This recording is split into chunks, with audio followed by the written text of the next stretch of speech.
बाप रे बाप आओ कनिया आओ जब बउआ लगा रे कनिया के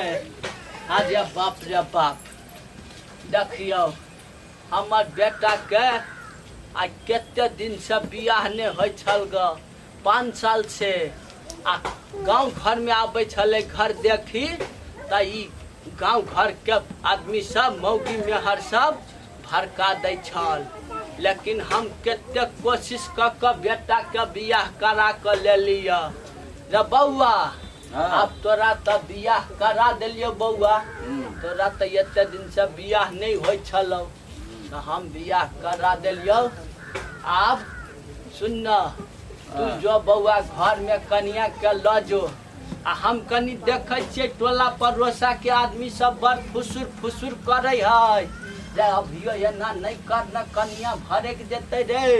अब खुजला है त की करिए रे बउआ रे कनिया के घर में ल जो बात में खुजले है जो कनिया देखते त की कहते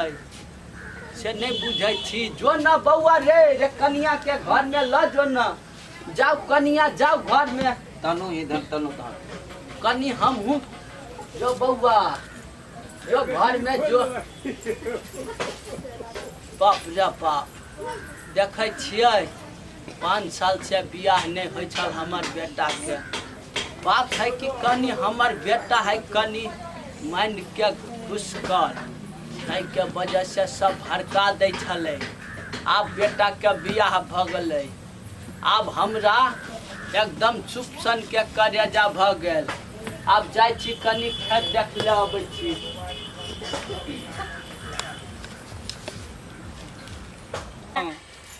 यौ हाँ ठीक छै तो सब्सक्राइब कर देलिए अहाँ बेल आइकन दबा देलिए आ ओइ के आगे कुछ आरो होय छै ना ओइ के बाद शेयर केनाइ नहीं भूलबै और कमेंटो केनाइ नहीं भूलबै नया नया मैथिली कॉमेडी वीडियो देखबो के लेल अखने दीपक उजाला इंटरटेनमेंट के सब्सक्राइब करू लाइक करू और शेयर करू नमस्कार प्रणाम।